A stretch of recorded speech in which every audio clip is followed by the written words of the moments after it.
सभा को मेरे नमस्कार। विषय है कृषि क्षेत्र और पर्यावरण, जिसमें असल में 3 चीज़ों पे मुझे बोलना था, लेकिन 10 मिनट में शायद मैं सिर्फ एक मुद्दा जो है उसको ले सकता हूँ। और ये मुद्दा ऐसा है कि सिर्फ भारत के लिए नहीं बल्कि पूरे विश्व के लिए महत्वपूर्ण चीज़ है। तो भविष्य जो है वो औद्योगिक क्षेत्र का नहीं है, भविष्य जो है वो कृषि क्षेत्र का है। क्यों कह रहा हूँ?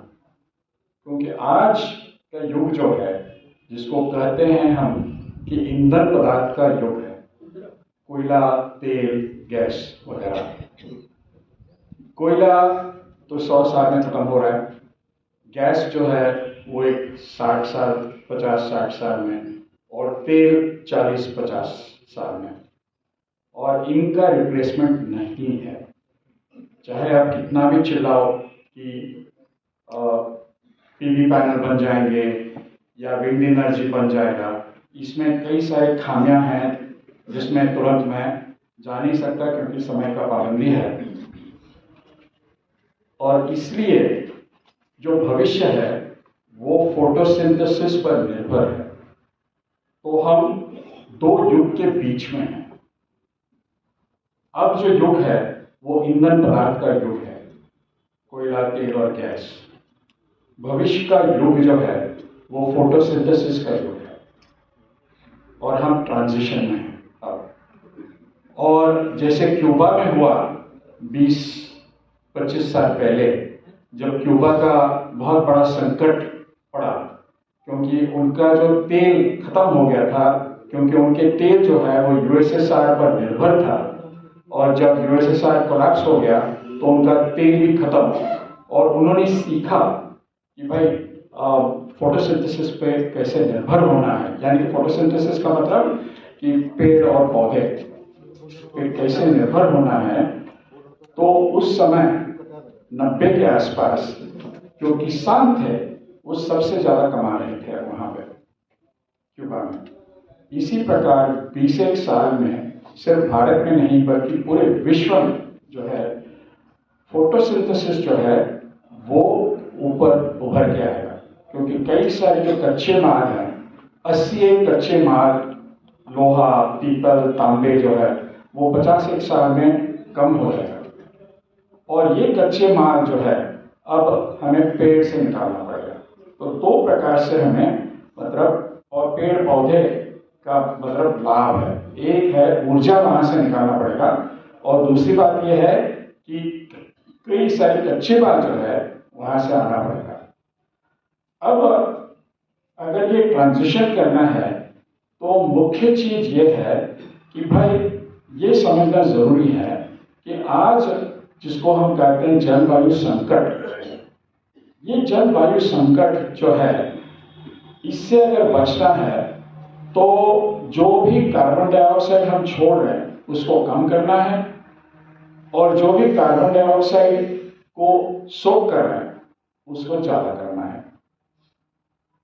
तो कार्बन डाइऑक्साइड छोड़ता कौन है? औद्योगिक क्षेत्र। कम कौन करता है? जो पेड़ पौधे, यानी कि जंगल और जो फसलें हैं उसमें कम होता है। खासकर भारत का उदाहरण लूंगा मैं। भारत में आज, और ये मेरे आंकड़े नहीं है, ये सरकार के आंकड़े हैं, भारत में आज कार्बन डाइऑक्साइड का सोकिंग जो है वो करीब करीब 2500 लाख टन का सोकिंग होता है, और ये 3.5 गुना ज्यादा है जंगल से। अब हम ये कह रहे हैं कि भाई जो छोड़ रहे हैं ना कार्बन डाइऑक्साइड, उसको आप टैक्स करो। कैसे? जिसको कहते हैं कि भाई जरूरी कार्बन डाइऑक्साइड, घर या अनाज, इसको आप टैक्स मत करो। जो एयर से जाता है या जो गाड़ी से जाता है, प्राइवेट गाड़ी से, उसको टैक्स करो, जिसको हम कहते हैं लग्जरी एमिशन।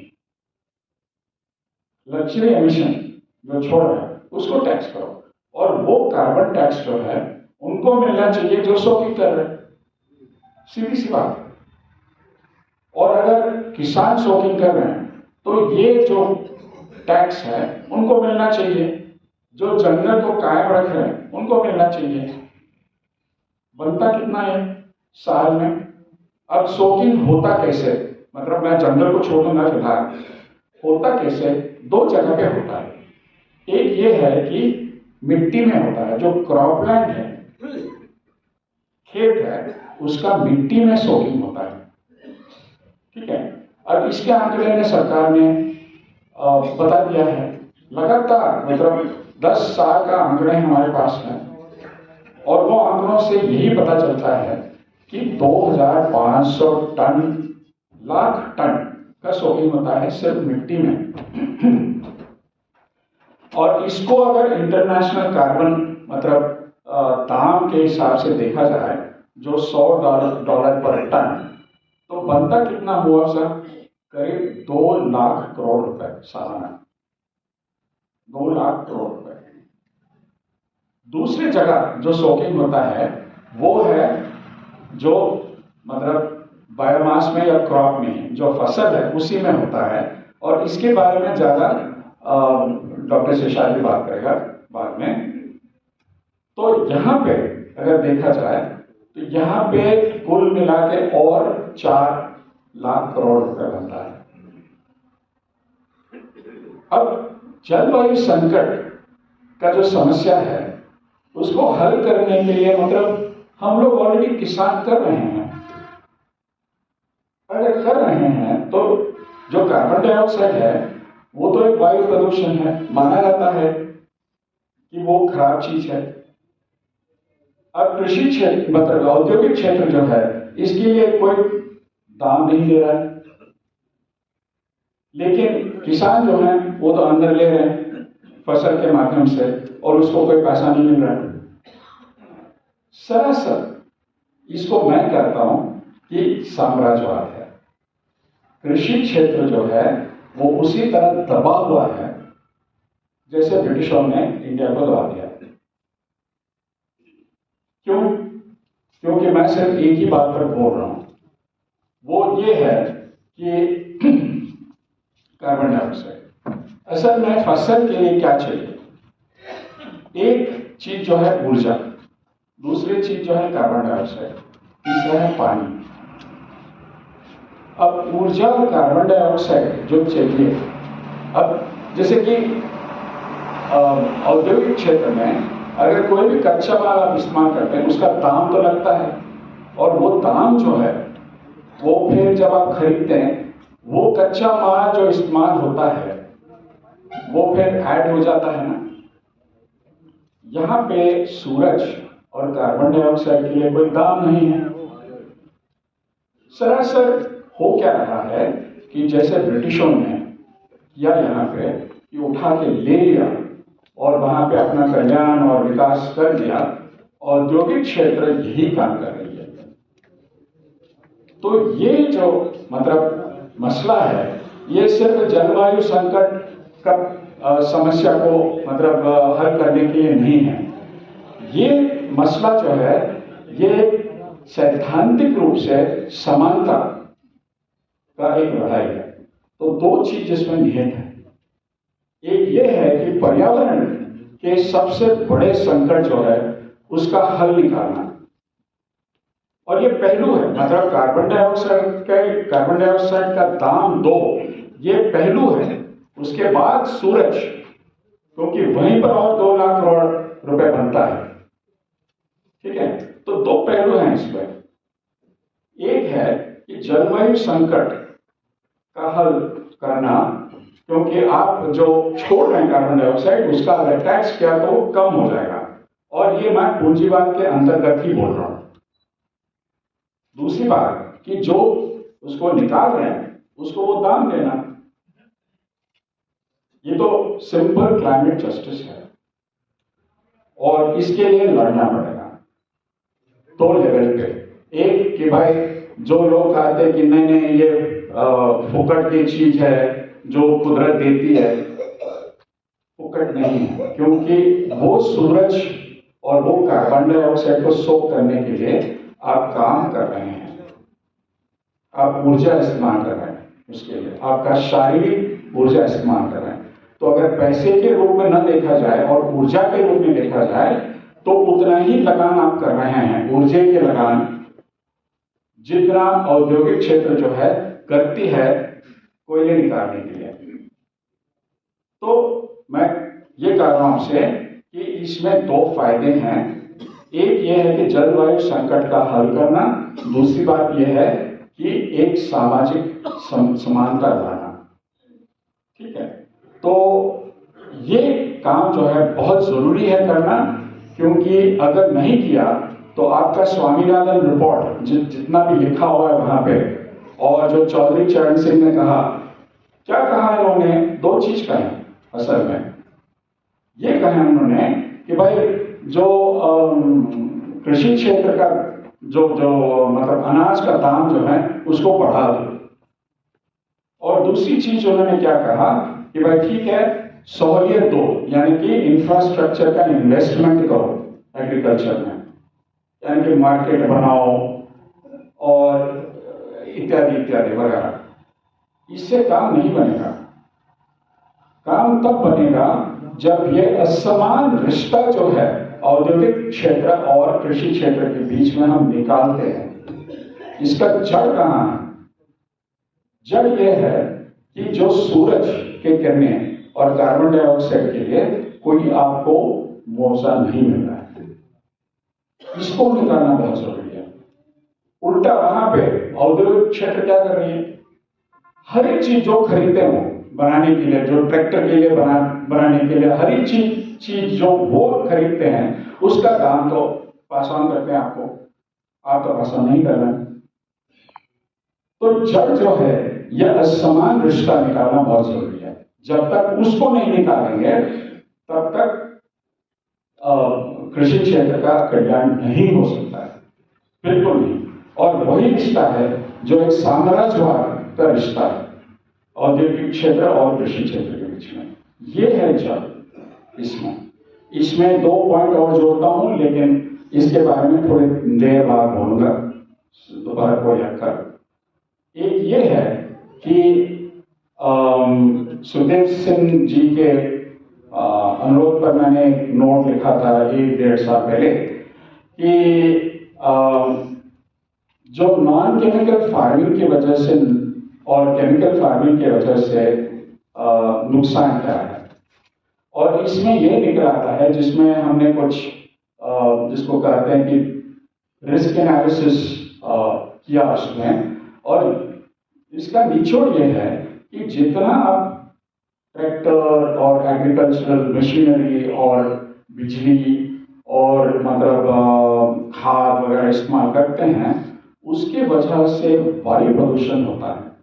और उसका मैंने मतलब आंकड़े निकाला कि भारत में कितना निकलता है, और जितना ज्यादा वायु प्रदूषण उतने लोग जो हैं वो बीमार पड़ जाते हैं और मरते हैं दमा के वजह से वगैरह वगैरह। कितने लोग मरते हैं? करीब 1 लाख लोग साल में। ये बीमारियां क्या हैं? अस्थमा, COPD, कैंसर वगैरह। कैंसर का बहुत कम होगा, लेकिन COPD वगैरह का काफी ज्यादा होगा। ठीक है, अगर आपने सिर्फ 25% कम किया ये मतलब मशीनरी और पानी और मतलब बाकी जो खाद, तो वो जो लोग ज्यादा लोग जो मर रहे हैं उनका गिनती जो है कम से कम 30,000 लोग कम हो जाएंगे जो सालाना मरते हैं। उसका अगर 50% खाद कम कर दिया तो और एक 30,000 लोग, यानी कि करीब आधा बन जाएगा। तो जितना जल्दी हम लोग वो तुरंत तो नहीं कर सकते, नॉन केमिकल फार्मिंग की तरफ जाएं। एक फायदा यह है कि लोगों का मतलब जिंदगी को हम बचा सकते हैं। इस तरह के जो विश्लेषण करना बहुत जरूरी है, सिर्फ पैसे के रूप में नहीं, बल्कि लोगों का जिंदगी और उनका जो क्वालिटी ऑफ लाइफ का विश्लेषण करना बहुत जरूरी है। दूसरी बात इसमें और एक चीज जिस पर हम लोग मतलब देखना चाहिए, ये है कि आप जानते हैं कि सरकार जो है वो मतलब पहले कर रही थी कि पंजाब में जो पराली जलाते हैं उसके वजह से दिल्ली का प्रदूषण बढ़ गया। आपने कभी कहा कि शहरों की वजह से प्रदूषण होता है और हमारे फसलें, हमारे जो, अगर मेरे पास स्लाइड प्रोजेक्टर होता तो मैं आपको दिखा देता कि पावर प्लांट के इर्द गिर्द पूरे बिल्डिंगें जो मेरे पास मतलब चित्र हैं जो गिर गए हैं, क्योंकि पावर प्लांट के 25 किलोमीटर तक, कोयला वाला पावर प्लांट जो है 25 किलोमीटर तक आपके फसल जो है औसत में 15% कम हो जाता है, गाय के दूध कम हो जाता है। और इसके स्टडीज हम पावर प्लांट के इर्द गिर्द किए हैं, इब्राहिमपट्टनम और डामो वगैरह। और ये जो चीज है, हर एक शहर, बड़े शहर के 60 किलोमीटर 70 किलोमीटर तक फसलें जो हैं कम हो जाते हैं, औसत में 15%। और इसके स्टडीज हम नहीं बल्कि जेएनयू वाले, बीएचयू वाले ने किया, और यहाँ पे बीएचयू से एक साइंटिस्ट भी है जो इस काम में लगा था बहुत पहले। डॉक्टर प्रकाश झा, आपका हाथ ऊपर करो। हाँ, ये है साइंटिस्ट, ठीक है। तो ये अगर पूरे शहरों का गिनती किया कि फसलों पर कितना नुकसान हो रहा है, वो करीब करीब 1 लाख करोड़ रुपए से ज्यादा है, जिसका मुआवजा मतलब किसान कभी मांगे नहीं। ये मांगना बहुत जरूरी है, क्योंकि इसको कहते हैं सामाजिक न्याय। अगर किसी ने किसी को मतलब किसी का फसल को कम कर दिया किसी कारण की वजह से, तो उसका मुआवजा भरना बहुत जरूरी है, 1 लाख करोड़। तो ये सब कुल मिला के जो कृषि क्षेत्र पे नुकसान हो रहा है वो 7 या 8 लाख करोड़ के आसपास है। अगर 7 और 8 लाख करोड़ आपको ज्यादा पैसा मिल जाता है, तो फिर क्या किसी किसान को आत्महत्या करने की जरूरी है? किसी किसान को ये मांग करना कि हमारे कर्ज को माफ करो, जब आपको जो आपका हक है नहीं मिल रहा है, तब आप भी, तो आप अगर वो मिल गया तो भीख मांगने की जरूरत ही नहीं है फिर। तो इतना करके मैं समाप्त करूंगा कि आप आपका हक मांगो, और उसमें हम मदद करने के लिए तैयार हैं। और जो हक है आपका, वो सिर्फ एक आर्थिक हक नहीं है, वो एक सामाजिक हक है। और ये हक जो है, ये सिर्फ यहाँ भारत के लिए नहीं है, ये पूरे विश्व के लिए है। अगर ये मांग आप करते हैं कि वो कार्बन डाइऑक्साइड में जो सोख कर रहा हूं उसमें टैग नहीं आता मेड इन इंडिया वाला, क्योंकि वो कार्बन डाइऑक्साइड कहां से आ रहा है किसी को पता नहीं, भारत से भी है, बाहर से भी है। और ये सिर्फ एक राष्ट्रीय डिमांड नहीं होगा, यह एक अंतरराष्ट्रीय डिमांड होगा। तो मैं कह रहा हूं कि आप उठो और आपके हक के लिए मांगो, और हम लोग अब आपके साथ हैं। धन्यवाद।